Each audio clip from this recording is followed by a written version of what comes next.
পাখি দেখতে কে না ভালোবাসে, আমিও খুব ভালোবাসি।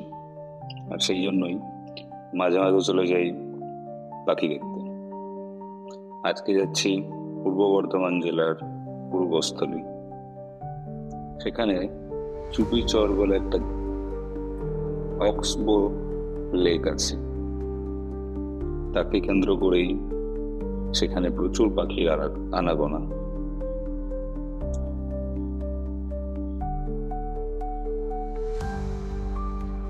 কৃষ্ণনগরের কাছে ব্রেকফাস্ট করে আর কিছুক্ষণের মধ্যেই পৌঁছে গেলাম পূর্বস্থলী।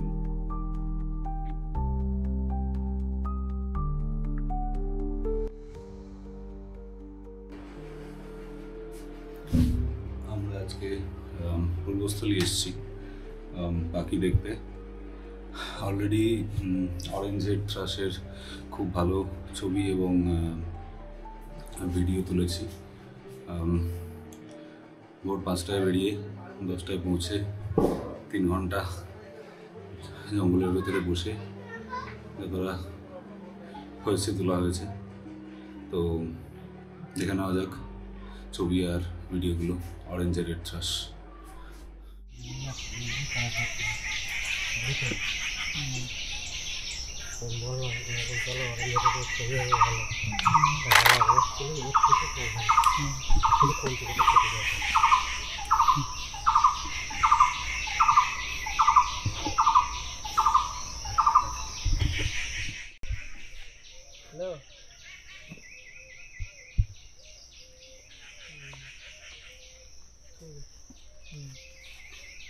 তিনটে বাচ্চা ছিল, একটা বাচ্চা উড়ে গেছে, আরও দুটো বাচ্চা এখানে অলমোস্ট ওড়ার ট্রাই করছে। এখান থেকে দেখি দেখা যায় এখানে এসেছিল অনেকটা দূরে।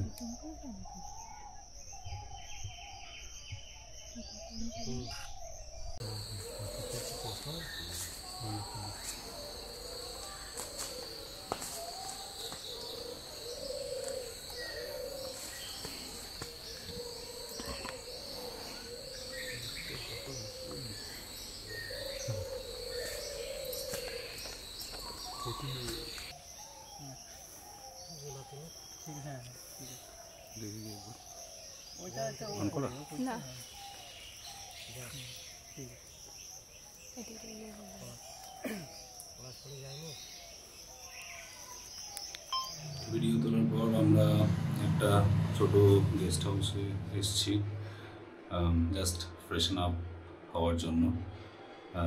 কারণ অবভিয়াসলি সকালবেলা বেরিয়েছি, একটু আর জঙ্গলে ছিলাম, তো যথেষ্ট জামা টামা সব ভিজে গেছে। একটু ফ্রেশ হয়ে এরপরে যাব প্রায় paradise fly catcher red and white দেখতে। দেখি যদি পাই শেয়ার করব। প্যারাডাইস ফ্লাইট ক্যাচারের খুব ভালো ছবি হয়েছে, খুব ভালো বলবো না, বাট ছবি হয়েছে, কিছু ভিডিও হয়েছে, সেগুলো শেয়ার করে নিচ্ছি। অনেক উপরে গাছের ডালে বসে আছে, চেষ্টা করছি দেখানোর, বাট অ্যাকশন ক্যামেরাতে মোস্ট প্রবলি দেখা যাবে না। তো ওই যে উপরে এইরকম জায়গাতে বসে আছে বাসাটা, বাচ্চাগুলো বসে আছে ভেতরে, ডিস্টার্ব করা যাবে না, তাই অনেক দূর থেকে তুলছি। আরেকবার মেল প্যারাডাইস ফ্লাই ক্যাচারটা আসলে একটা ছবি তুলে বেরিয়ে যাব। এইটা লাল সাদাটা কিন্তু ক্যামেরা খোলার খুলতে খুলতে চলে যাবে। বাট এখানেও আমি ভিডিও করেছি, খুব ভালো ভিডিও এসছে।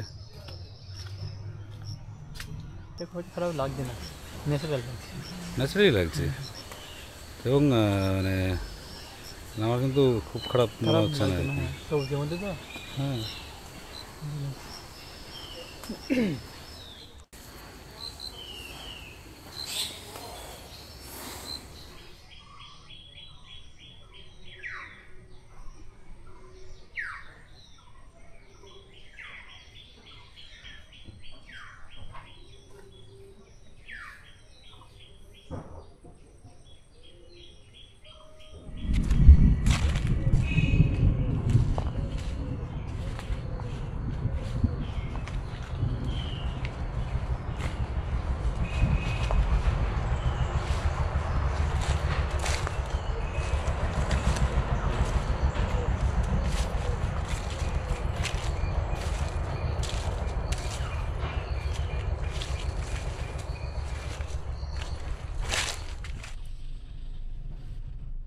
তো আমাদের পূর্বস্থলী কি বাবা কি বললো ভাই, এটি হবে বোধহয় নাকি, আশা করছি পেরেক নয়। এনিওয়ে আমাদের পূর্বস্থলীর পালা শেষ।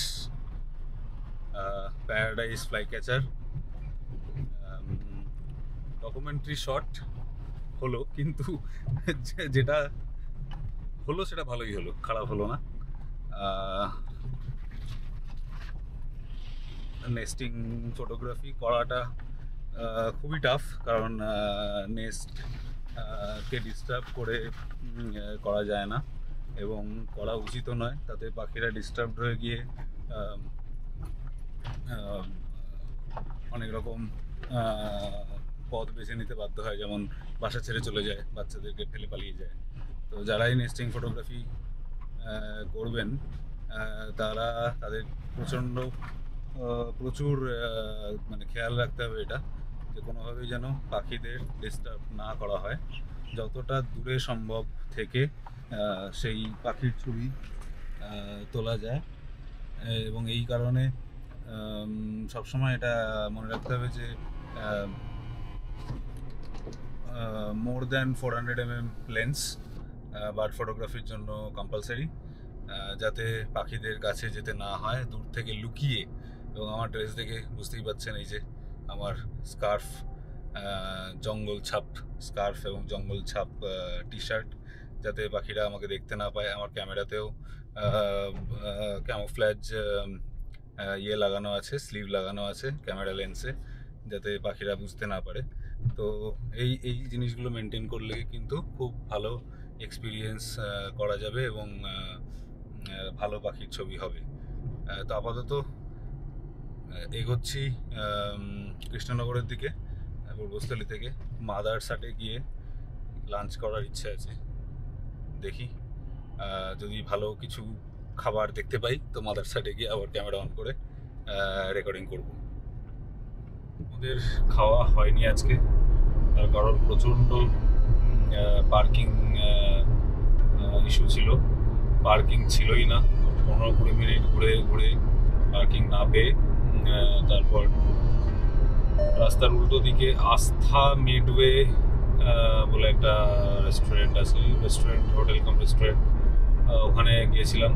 নর্মাল খাওয়া দাওয়া করেছি, তো দেখানোর কিছু ছিল না, দ্যাটস ওয়াই রেকর্ডিংও করিনি কিছু, আর নিয়ে কিছু বলারও। আপাতত হেডিং টু কলকাতা, অলমোস্ট রানাঘাটের কাছাকাছি। তো আই হোপ অ্যানাদার 3 আওয়ার্সে বাড়ি পৌঁছে যাব। তো that's all.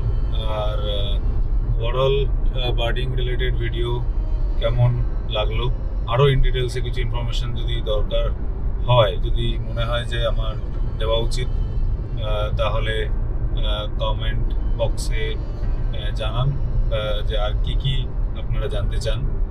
Because lot of things birding যখন আমরা করতে যাই, অনেক কিছু প্ল্যানিং করে, অনেক কিছু ভাবনা চিন্তা করে তারপরে করতে হয়, অনেক টার্গেট করে, বা একটা পাখিকে ট্র্যাক কীভাবে করতে হয়।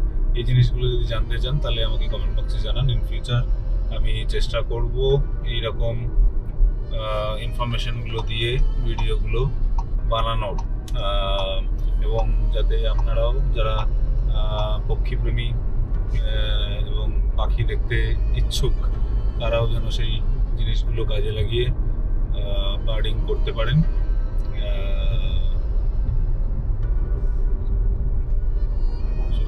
এইটুকুই বলার।